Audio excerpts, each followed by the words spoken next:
নমস্কার, আমি মা গায়ত্রী। আমার ইউটিউব চ্যানেল লাভ উইথ তন্ত্রতে সকলকে স্বাগত জানাই। আমাদের জীবনে আয়না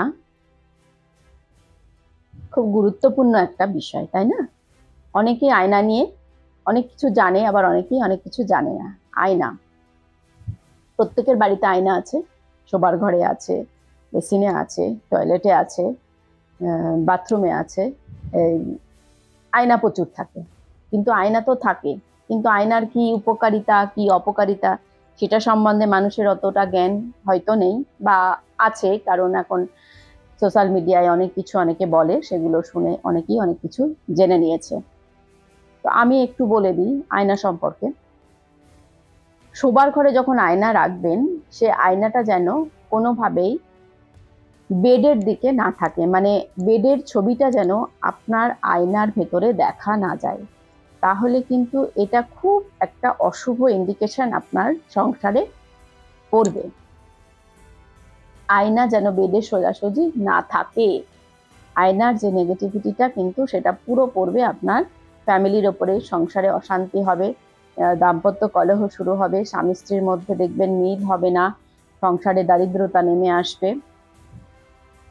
আয়না কখনো ঝুঁকে দেখবেন না।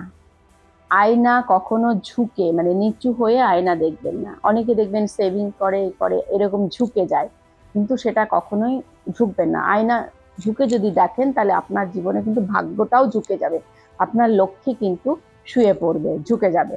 তো আয়না সবসময় উঁচু করে দেখবেন, সেটাই সব থেকে বেটার। কিন্তু নিচু করে আয়না দেখা যাবে না। আর আয়না এমন ভাবে রাখবেন না যাতে বাইরের সমস্ত কিছু আপনার ঘরে অ্যাট্রাক্ট করে। বাইরের জিনিসগুলো আপনার ঘরে অ্যাট্রাক্ট করছে, এই পজিশনেও কিন্তু আয়না রাখা যাবে না। তাহলেও কিন্তু অনেক অশুভ এনার্জি আপনার ঘরে প্রবেশ করবে। আয়নার মাধ্যমে কিন্তু অনেক অশুভ আত্মা কিন্তু থাকে, তা আয়না দেখে অ্যাট্রাক্ট হয়ে যায়। সেই জন্য আয়নাকে কোনো সময় বাইরের রিফ্লেকশনে ডাইরেকশনে রাখতে নেই। আয়না যদি আপনি ঘুম থেকে উঠেই আয়নার সামনে দাঁড়ান, সেটা কিন্তু জীবনের সব থেকে দুর্ভাগ্য নেমে আসবে। ঘুম থেকে উঠে কখনোই কিন্তু আয়নার দিকে তাকাবেন না, বা আয়নার সামনে গিয়ে দাঁড়াবেন না। আগে ফ্রেশ হয়ে, স্নান করে ফ্রেশ হয়ে তারপরে আয়নার সামনে গিয়ে দাঁড়াতে হয়। যদি কেউ আপনার ওপরে তন্ত্রমন্ত্র করে থাকে, বা নেগেটিভ এনার্জি যদি আপনার বাড়িতে থাকে কোনো কারণে, একটি ছোট উপায় বলে দিচ্ছি। আপনার যে আয়না আছে, ড্রেসিং টেবিলের আয়না, সেই আয়নার উপরে একটি সিঁদুর দিয়ে স্টার চিহ্ন করে রাখবেন। সিঁদুর দিয়ে স্টার চিহ্ন করে রাখবেন, তো যাতে ওইখানে কোনো নেগেটিভ এনার্জি প্রবেশ করতে না পারে, বা আপনার ওপরেও যদি কোনো নেগেটিভ এনার্জি থাকে, তাহলেও ওইখান থেকে ওটা অ্যাবজর্ব করতে হেল্প করে।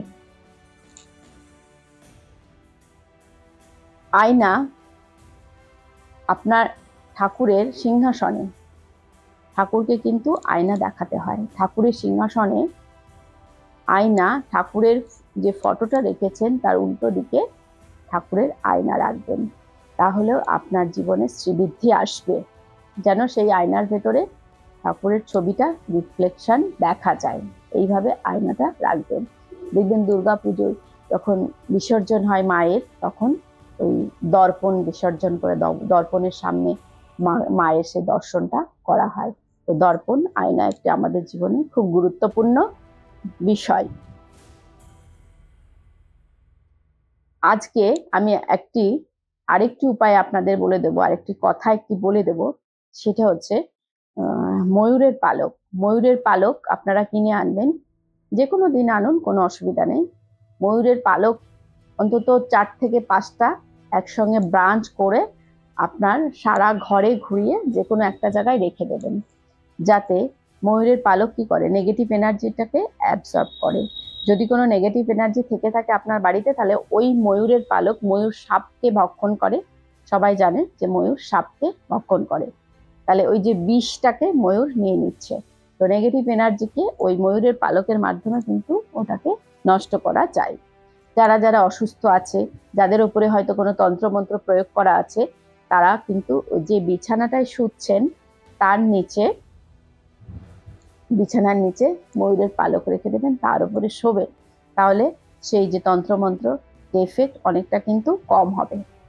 তো যারা যারা আমার ইউটিউব চ্যানেল দেখছেন তারা বেল আইকনটি প্রেস করে সাবস্ক্রাইব করে নেবেন, এবং নেক্সট টাইম নোটিফিকেশান আপনার মোবাইলে চলে আসবে, আপনি আমার সমস্ত অনুষ্ঠানগুলি পেয়ে যাবেন।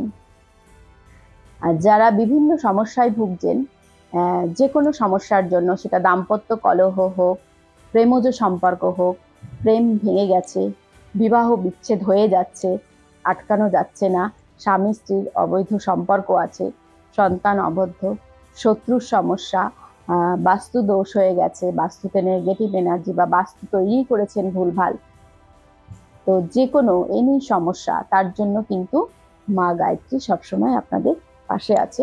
আপনারা আমার স্ক্রিনে যাওয়া নাম্বার 7548032000 এই নাম্বারে আমার সঙ্গে যোগাযোগ করতে পারেন। অনলাইন অফলাইন সব রকমভাবে কিন্তু আমাকে পেয়ে যাচ্ছেন। দীর্ঘ 31 বছরের তন্ত্র সাধনা, তারা সাধনা, কামাখ্যা মায়ের সাধনা এবং জিন তন্ত্রের মাধ্যমে আমি যে কোনো জটিল এবং কঠিন সমস্যাকে কিন্তু সমাধান করে থাকি 100% গ্যারান্টির মাধ্যমে। যদি কেউ প্রেমজ সম্পর্কে ফেঁসে আছেন, বিচ্ছেদ হয়ে যাচ্ছে, বা দুজনের সম্পর্কের মধ্যে খুব গন্ডগোল চলছে, অ্যাডজাস্টমেন্ট হচ্ছে না, দীর্ঘ 5-7 বছরের প্রেমের সম্পর্ক কেটে যাচ্ছে, বিয়ে হচ্ছে না, এই ধরনের যদি কোনো সমস্যা হয়ে থাকে, তারা কিন্তু অবশ্য করেই যোগাযোগ করবেন। মায়াবী মোহিনী বশীকরণের মাধ্যমে আমি কিন্তু এই সমস্যাকে সমাধান করে থাকি। তো যারা যারা এই লাভ উইথ তন্ত্র দেখছেন, তারা যেন সকলে ভালো থাকেন এবং আপনাদের সমস্যা যেন দূর হয়ে যায়। আপনারা ভালো থাকবেন, সুস্থ থাকবেন। নমস্কার।